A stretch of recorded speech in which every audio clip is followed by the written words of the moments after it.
Empty சீட்ல Prabhakar sir. அதுக்கு அடுத்த லெவல்ல நான் ராஜா மாதிரி இருந்தேன். சாருக்கு எல்லா வகையிலையும் நான் தான் பேக் போனா இருந்துகிட்டு இருந்தேன். இப்ப அவன் வந்து என் இடத்த கேப்சர் பண்ணா என்ன ஓரம் கட்ட மாட்டாங்க? அதுக்கும் சான்ஸ் இருக்கு சார். இருக்குல்ல, நிச்சயமா என்ன ஓரம் கட்டுவாங்க. அவ்வளவு ஏன், எக்ஸ்ட்ரா மேன் பவர்னு என்ன வேலையை விட்டு தூக்குறது கூட சான்சஸ் இருக்கு. சோ அவன் இங்க இருக்கிறது நல்லது இல்ல, கட் பண்ணி விடுறதுன்னு நான் அப்பவே முடிவு பண்ணிட்டேன். அதுக்கு ஏதாவது பிளான் வச்சிருக்கீங்களா சார்? நான் ஏன் பிளான் பண்ணணும்? அவனே வந்து மாட்டியிருக்கான். ஜிஆர் கம்பெனி ஷேர் வாங்குங்க, கோடி கோடியா கொட்டுன்னு ஆர்டர் போட்டிருக்கான். இப்ப நான் அதை பை பண்ண போறேன். ஐயோ சார், சார் அதை வாங்கினா பெரிய லாஸ் ஆயிடும் சார். அது உனக்கு தெரியுது, ஆனா நான் சொன்னதை செய்ய கிளாஸ் எடுக்காதுன்னு அவன் உத்தரவு போடுறானே. சார் 6 மாசமாவே அதோட பெர்ஃபார்மன்ஸ் ரொம்ப போரா இருக்கு சார். அதுல இன்வெஸ்ட் பண்ணா நிச்சயமா லாஸ் ஆகும் சார். இதை நீங்க அவர்கிட்ட சொல்லிருக்கலாமே சார். எதுக்கே சொல்லணும்? மார்க்கெட்டை குழப்பறதுக்காக 2 நாளா விலை ஏத்தி விட்டுக்கிட்டு இருக்காங்க. இது எனக்கு நல்லா தெரியும், ஆனா நான் சொல்ல மாட்டேயா. அவன் சொன்னா நான் பை பண்ணேன், அவ்வளவுதான். சார் என்னது, உண்மையாவே பை பண்ணிட்டீங்களா? யோ, நான் விளையாட்டுக்கு சொல்லலையா, சீரியஸாவே பை பண்ணிட்டேன். எப்படி இன்னைக்குள்ள அடிச்சிருவாங்க. அப்படி அடிச்சாங்கன்னா 50-50 லாஸ் தான். ரிசல்ட் இன்னைக்கே தெரிஞ்சிடும். சார் எவ்வளவுக்கு வாங்குனீங்க? வாங்கினது 10 லட்சம், வித்தா 5 தான் தேரும், மீதி 5 லட்சம் லாஸ் தான். நினைக்கவே கஷ்டமா இருக்க, எவ்வளவு பெரிய முட்டாள்தனமான முடிவு எடுத்திருக்காருன்னு. பிரபாகர் சாருக்கு இவன் மேல கோவம் வரணும். இவன் சங்காத்தமே வேண்டாம், வெளியே போடான்னு கழுத்தை பிடிச்சு வெளியே தள்ளணும். அதுக்கு தான் இந்த ஏற்பாடு. ஹலோ. என்ன சார், பை பண்ணிட்டீங்களா? பண்ணிட்டேன் சார். Very good. இன்னையோட உன் கதை முடிஞ்சது.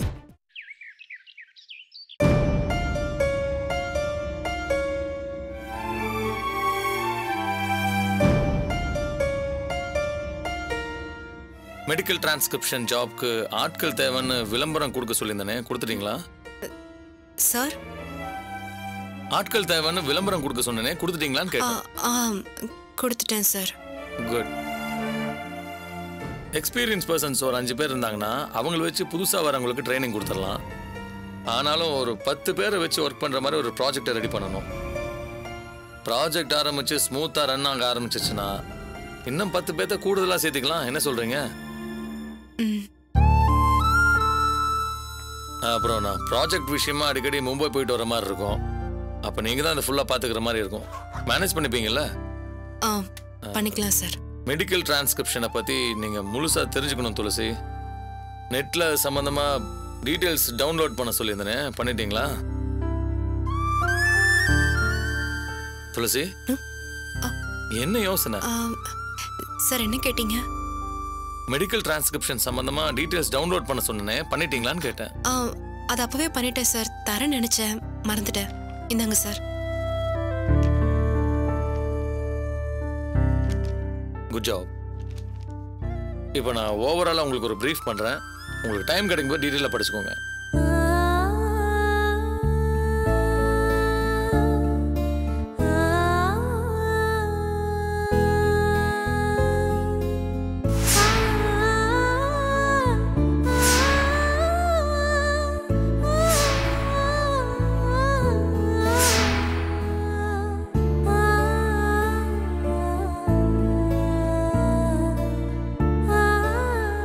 இன்னும் டீட்டெயிலாக தெரிஞ்சுக்கணும்னா அப்புறமா நீங்கள் படிச்சுக்கோங்க.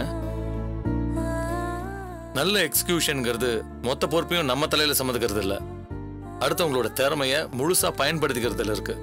திறமையாக வேலை வாங்குறதுல தான் இருக்கு. ஸோ அதை நம்ம முதல்ல தெரிஞ்சுக்கணும்.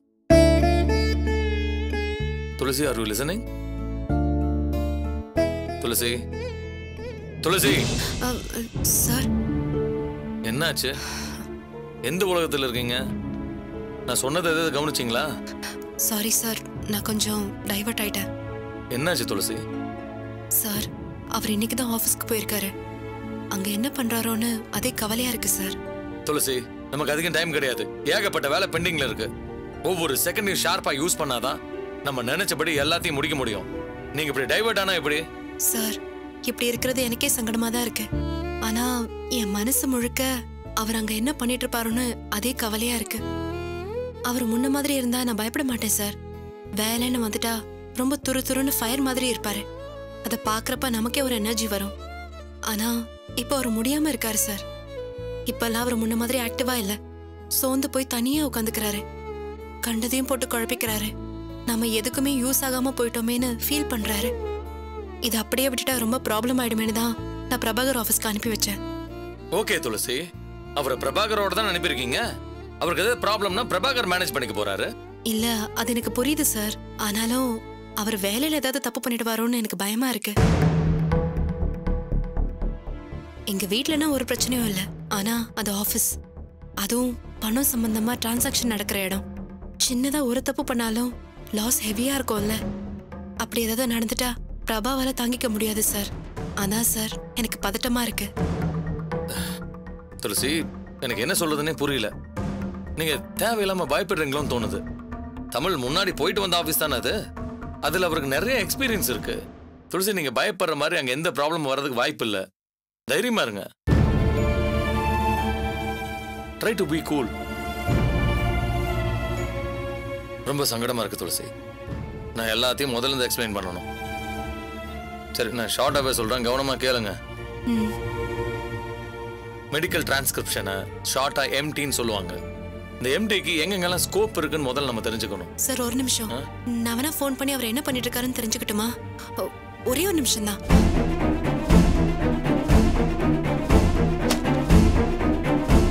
துளசி,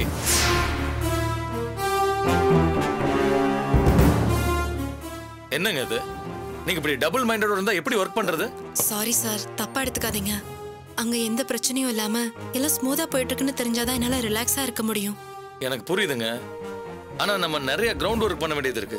எல்லா வேலையும் நீங்களும் நானும் பிரிச்சுக்கிட்டு பண்ணாதான் ஓரளவுக்கு சமாளிக்க முடியும். சொல்ல போனா இதுல ஃபுல் டைம் ஒர்க் பண்ண போறது நீங்க தான். எனக்கு பாண்டிச்சேரி போயிட்டு வர்றதுக்கு 6 மணி நேரம் ஆகுது. இதுல டிஸ்கஸ் பண்றதுக்கு டைம் கொஞ்சம் தான் கிடைக்குது. அதுவும் இப்படி வேஸ்ட் ஆயிட்டா எல்லா ஒர்க்கும் டிலே ஆகும் துளசி. எனக்கு புரியுது சார். ஆனா இது முத நாளுங்கிறதுனால தான் எனக்கு இவ்வளவு டென்ஷன். அவர் அங்க செட் ஆயிட்டாருன்னு தெரிஞ்சா அப்புறம் எனக்கு எந்த டென்ஷனும் இருக்காது. இப்போ என்ன பண்ணலாங்கிறீங்க? சார், ஒரு 1 hour பெர்மிஷன் கொடுத்தீங்கன்னா நான் நேர்ல போய் பார்த்துட்டு வந்துடுறேன்.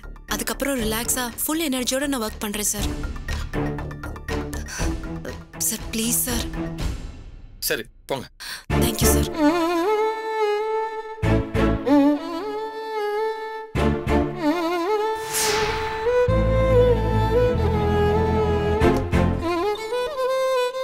துளசி, சொல்றேன்னு தப்பா எடுத்துக்காத. என்னதான் முதலாளியா இருந்தாலும் ஒரு மனுஷன் இந்த அளவுக்கு பண்ணவே கூடாது. யாரத்த சொல்றீங்க? அதான் அந்த கௌதம தான் சொல்றேன். ஒரு புருஷனுக்கு உடம்புக்கு முடியலன்னா ஆபீஸ்க்கு போயிருக்கான்னா யாரா இருந்தாலும் பதறதான் செய்வாங்க. போய் பார்க்கணும்னு தான் நினைப்பாங்க. அத கூட தப்புன்னு சொன்னா எப்படி? அதுவும் உன்னோட புருஷனை அவனை போய் பார்க்கணும் நீ கெஞ்சறதும், அந்த தம்பி பிகு பண்ணி அதுக்கப்புறம் சரின்னு சலிப்போட சொல்றதும் பாக்குறதுக்கு நல்லாவா இருக்கு? அத்தை, இத பார் துளசி, குடும்பங்கிறது வேற, தொழிலுங்கிறது வேற. உங்களுக்கு எப்படி தொழில் முக்கியமோ அதே மாதிரி என் குடும்பம் முக்கியம்னு மூஞ்சில அடிச்ச மாதிரி நீ சொல்லிருக்கலாம்ல. அத்தை ப்ளீஸ், இப்படி எல்லாம் நீங்க பேசாதீங்க. அவர் காதுல விழுந்துற போது. ஏன் பேசினா என்ன தப்பு? தப்பு என் மேலதான் அத்தை. அவருக்கு என்னாச்சோங்கிற பதட்டத்துல நான் தான் தேவையில்லாத வேலையெல்லாம் பண்ணிட்டு இருக்கேன். நீங்க என்கிட்ட பேசின மாதிரி அவர்கிட்ட போய் எதுவும் உளறிடாதீங்க. தயவு செஞ்சு அமைதியா இருங்க.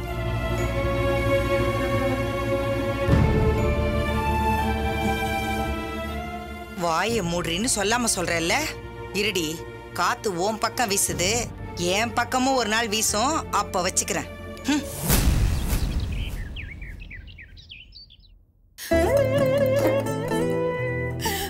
பத்மா, ஏன் இப்ப அழுதுட்டு இருக்க? மோகன் விஷயமா பேசுறதுக்கு வக்கீல் இப்ப வீட்டுக்கு வரேன்னு சொல்லிருக்காரு. கண்டிப்பா ஜாமீன் கிடைச்சிருமா? தைரியமா இரு. லாயரை வச்சு அவனை ஜாமீன்ல வேணா எடுக்கலாம். ஆனா அவனை இந்த கேஸ்ல இருந்து எப்படிங்க காப்பாத்துறது?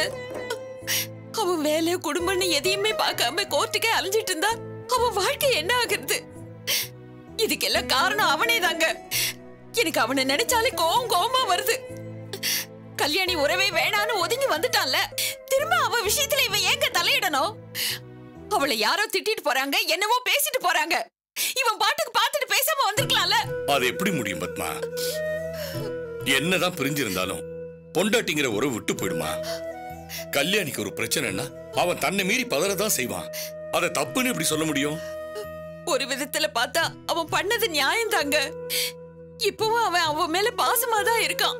ஆனா அவதான் புரிஞ்சுக்கலையே. இரு இரு, நீ போய் குடிக்கிறதுக்கு கொஞ்சம் வெந்நீர் கொண்டு வா, நான் அட்டன் பண்றேன். ஹலோ சார், மோகன் இருக்காருங்களா? நீங்க யாரு? அவர் வேலை பார்க்குற கம்பெனியோட ப்ரொப்ரைட்டர் பேசுறேன். கொஞ்ச நாள் அவர் வேலைக்கே வரலையே, ஏன்னு கேட்க தான் நான் ஃபோன் பண்ணேன். சார் வணக்கம்.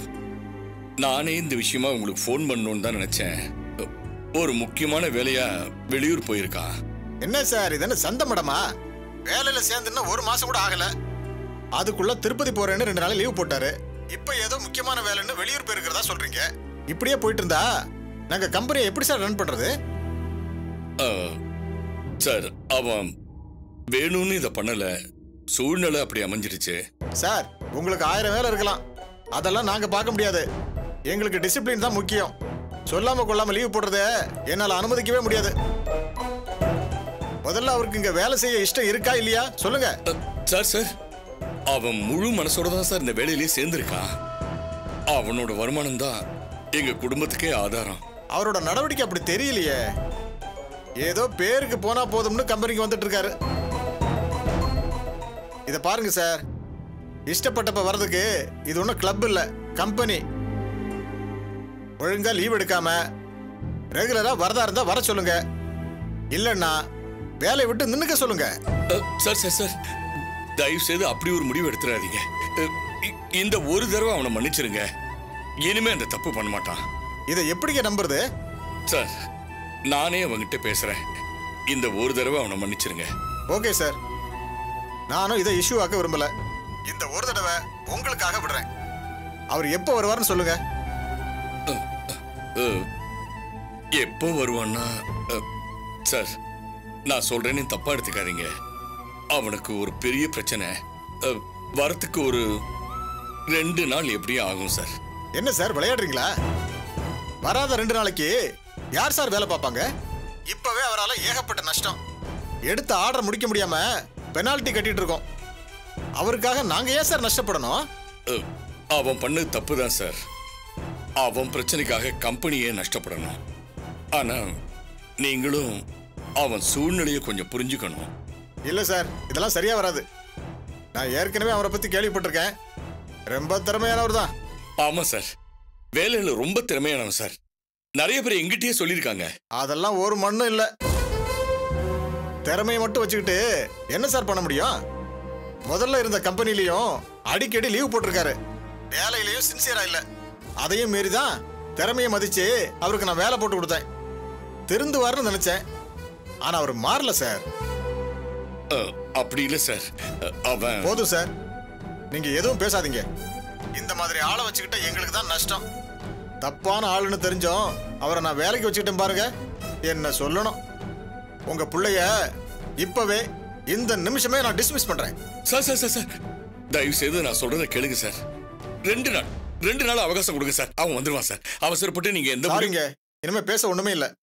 அவரை வேற வேலை பார்த்துக்க சொல்லுங்க. சார் சார்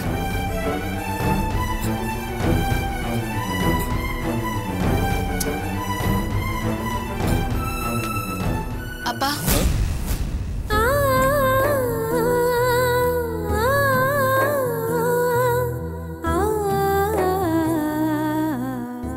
வாமா கல்யாணி, வாமா. என்னாச்சுப்பா? மோகனுக்கு கம்பெனில ஏதாவது பிரச்சனையா? ஆமாம்மா, அவன் மேல போலீஸ் கம்ப்ளைண்ட் இருக்கு. 2 நாளா வேலைக்கு போக முடியல. அவனால கம்பெனிக்கு லாஸ் ஆகுதுன்னு சொல்லி அவனை டிஸ்மிஸ் பண்ணிட்டாங்கம்மா. என்னப்பா, வீட்டு சூழ்நிலை சொல்லி கன்வின்ஸ் பண்ணிருக்கலாமே. பிரச்சனையை சொல்லி இனிமே அப்படி நடக்காம பாத்துக்கிறோம்னு சொல்லியிருந்தா மன்னிச்சு விட்டுருப்பாங்களே. நான் என்னம்மா சொல்றது, அவன் மேல போலீஸ் கம்ப்ளைண்ட் இருக்கு, அவன் லாக்அப்ல இருக்கான்னு அதை சொன்னாலும் டிஸ்மிஸ் பண்ணிடுவாங்களே. அதை மீறி ஒரு 2 நாள் டைம் கொடுங்க நானும் கெஞ்சி பார்த்தேன். ஆனா ஏற்கனவே இருந்த கம்பெனிலயும் இதே தப்ப பண்ணிருக்காரு. அவன் மாறவே மாட்டான்னு சொல்லி நான் டிஸ்மிஸ் பண்றேன்னு ரொம்ப கடுமையா பேசி போனை கட் பண்ணிட்டாருமா. இது என்னமாமா அநியாயமா இருக்கு? ஒரு முறை தப்பு பண்ணவங்க திரும்பவும் அதே தான் பண்ணிட்டு இருப்பாங்களா? அவங்க மாறவே மாட்டாங்களா? அவங்களுக்கு மன்னிப்பே கிடையாதா? என்ன மாமா, முதல்ல இருந்த கம்பெனில அவன் லீவ் போட்டிருக்கலாம், அதுக்காக திரும்பவும் அவன் அதே தான் பண்ணுவான்னு சொல்றது ரொம்ப தப்பு மாமா. அத நீ சொல்றியா? தப்பு பண்ணவங்க திருந்தவே மாட்டாங்களா? மன்னிப்பே கிடையாதான்னு அதெல்லாம் நீ பேசக்கூடாது.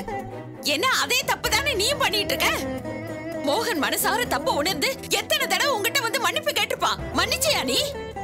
அவன் ஏற்கனவே செஞ்ச தப்ப திரும்ப திரும்ப சொல்லி அவனை நோகடிச்சு தானே அனுப்பியிருக்க.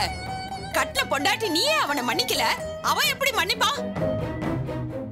பழசெல்லாம் மனசுலயே வச்சுக்கிட்டு புருஷனே வேண்டான்னு சொல்ற நீயும் வேலையை விட்டு தூக்குன அந்த மகாராசனும் ஒண்ணுதான். ரெண்டு பேருமே அவனை புரிஞ்சுக்கல. என்னங்க பேசுறீங்க நீங்க? அதுவும் இதுவும் ஒண்ணா? போலீஸ் என்ன போட்டு அடிச்சதும் என் கை விளங்காம போனதும் நான் சாக கிடந்ததும் அதெல்லாம் உங்களுக்கு ஒரு விஷயமாவே தெரியலையா? உங்க பிள்ளைக்கு இந்த வேலை இல்லைன்னா இன்னொரு வேலை கிடைக்கும். ஆனா என் ரெண்டு கையும் விளங்காம போயிருந்தா என்ன பண்ணிருப்பீங்க? புருஷனா இருந்தாலும் ஒரு சில விஷயத்தை தான் மன்னிக்க முடியும், எல்லா விஷயத்தையும் மன்னிக்க முடியாது. நீங்க ஏவி விட்ட போலீஸ் மாட்டை அடிக்கிறத விட கேவலமா என்ன போட்டு அடிச்சாங்க. அதுல என் உயிர் போயிருந்தா அதை நீங்க திருப்பி தந்திருப்பீங்களா? போதும், நிறுத்துறியா? இன்னும் எத்தனை நாளைக்கு இதையே சொல்லிட்டு இருப்ப? உன்னை நாங்க கொடுமைப்படுத்தி இருக்கோம், இல்லன்னு சொல்லல. அதுக்காக நடந்த தப்பு எல்லாத்துக்கும் நாங்க தான் காரணம்னு நீ சாதிக்க கூடாது. இப்ப இந்த வாக்குவாதம் தேவையா? இவ எப்ப பார்த்தாலும் அவனையே குறை சொல்லிட்டு இருக்காங்க. இதுக்கு மேல என்னால பொறுமையா இருக்க முடியாது. ஏண்டி, அவன் கேஸ் கொடுத்தான், போலீஸ் என்ன அடிச்சாங்க, என் கை போச்சு வாழ்க்கை போச்சுன்னு அத மட்டும் சொல்ல தெரியுதுல்ல? அதுக்கெல்லாம் காரணம் நீதானே. முதல்ல அவன் மேல நீதானே கேஸ் கொடுத்த. ஆமா, கேஸ் கொடுத்த. ஏன் கொடுத்த?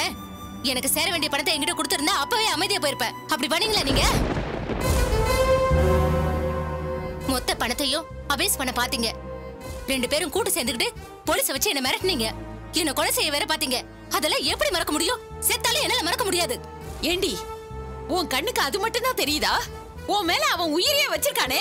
உன்னை கல்யாணம் பண்ணிக்கிறதுக்காக சாகுற அளவுக்கு போயிருக்கான். அதெல்லாம் நீ மறந்துட்டல? தப்பு எல்லாரும் தான் பண்றாங்க.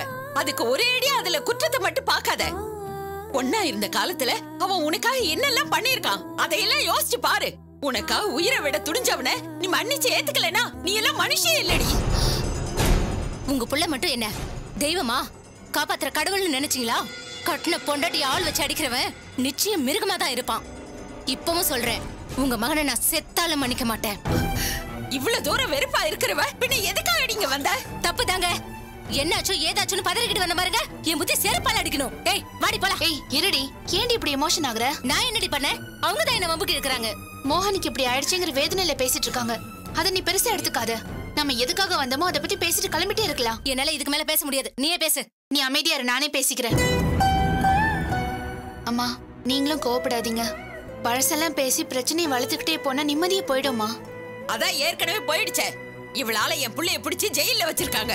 இதை விட பெரிய வேதனை எனக்கு என்ன வேணும்? கல்யாணி அதை பத்தி விசாரிக்கதாமா வந்தா. மோகன் இப்ப எங்க வச்சிருக்காங்க? ஜாமீன்ல எடுக்க ஏதாவது ஏற்பாடு பண்ணீங்களா? ஆமா, இவளுக்கு ரொம்பதான் அக்கறை. அதெல்லாம் தெரிஞ்சு இவ என்ன பண்ண போறா? இவ ஒண்ணு காப்பாத்த வந்திருக்க மாட்டா, கேட்டு சந்தோஷப்பட வந்திருக்கா. இங்க பாருங்க, எல்லாத்துக்கும் ஒரு எல்லை இருக்கு. உங்க பிள்ளைய நான் எதுக்கு இங்க காப்பாத்தணும்? அவன் எனக்கு நல்லது செய்யறதா நினைச்சு என்ன சிக்கல்ல மாட்டி விட்டுட்டு இருக்கான். ஆமாடி, அந்த குடிகாரனை உனக்காக அடிக்கல, திமிர் பிடிச்சி வேணும்னே போய் அடிச்சிருக்கான். போனா போகுது கட்டவளாச்சேன்னு காப்பாத்த வந்தவனே சிக்க வச்சு வேடிக்கை பாக்குறியே, நீ எல்லாம் ஒரு பொம்பளையாடி. தீபா, இதுக்கு மேல நான் இங்க இருந்தனா நான் என்ன சொல்லுவேனே தெரியாது. மோகன் என் நிம்மதியை கெடுக்கிற மாதிரி இனிமே எதையும் செய்யக்கூடாது. அவன் என் வீட்டு பக்கமே வரக்கூடாது. அதை கட்டன் ரேட்டா அவங்க கிட்ட சொல்லி வை. அம்மா கல்யாணி. சாரி மாமா, இனிமே மோகன் விஷயத்துல நான் தலையிடுறதா இல்ல. அதே மாதிரி அவனும் என் விஷயத்துல தலையிடக்கூடாது. அவன் ஒதுங்கி இருக்கிறதா எனக்கு நிம்மதி. தயவு செஞ்சு உங்க பிள்ளைக்கு இதை புரிய வைங்க. ஆமா, இவ யாரையும் புரிஞ்சுக்க மாட்டா, இவளை மட்டும் எல்லாரும் புரிஞ்சுக்கணுமா? நல்லா இருக்குடி உன் நியாயம். மாமா, என்ன வெட்டனாலும் சரி திட்டனாலும் சரி, மோகன் அதெல்லாம் கண்டுக்க கூடாது. சின்ன விஷயத்துக்கு கூட மோகன் உள்ள நுழைஞ்சானா அதை பெரிய பிரச்சனையாக்கிடுறான். அவனால வர்ற கஷ்டத்தை சமாளிக்கிறது எனக்கு பெரிய தலைவலியா இருக்கு. இன்னொரு தடவை அவனால அந்த மாதிரி ஏதாவது நடந்துச்சு நான் என்ன பண்ணுவேன்னு எனக்கு தெரியாது. தீபா, வாடி போலாம். அம்மா கல்யாணி. போடி போ, இனிமே வீட்டு பக்கமே வந்துடாத.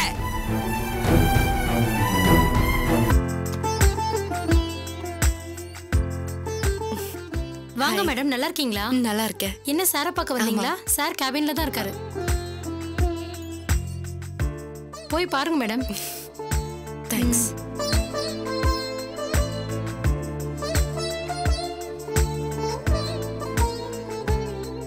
என்னங்க குட்டிமா, நீ எங்க? சும்மா உங்களை பார்த்துட்டு போலான்னு வந்தேங்க. கௌதம் சார் உங்க கூட பிசினஸ் விஷயமா பேசுறதுக்கு ஊர்ல இருந்து வந்திருக்காரு. நீ அவர் போய் பார்க்காம இங்க வந்திருக்கிற? அவர்கிட்ட சொல்லிட்டு தாங்க வந்திருக்கேன். ஓ, அப்ப நீ எதாச்சும் இங்க வரல, பர்பஸா என்ன பார்க்கணும் தான் வந்திருக்கிற? ஆமாங்க. உங்களை இங்க அனுப்பிட்டு எனக்கு அங்க வேலையே ஓடல. என்ன ஆச்சோ என்ன பண்றீங்களோன்னு எனக்கு ஒரே பதட்டமா இருந்துச்சு. அதான் கிளம்பி வந்துட்டேன். சோ என் மேல உனக்கு நம்பிக்கை இல்ல? என்னால தனியா எதையும் ஹேண்டில் பண்ண முடியாது, நான் எதுக்குமே லாய்க்கு இல்லாதவன், யூஸ்லெஸ் ஃபெலோன்னு முடிவு பண்ணிட்டேன்.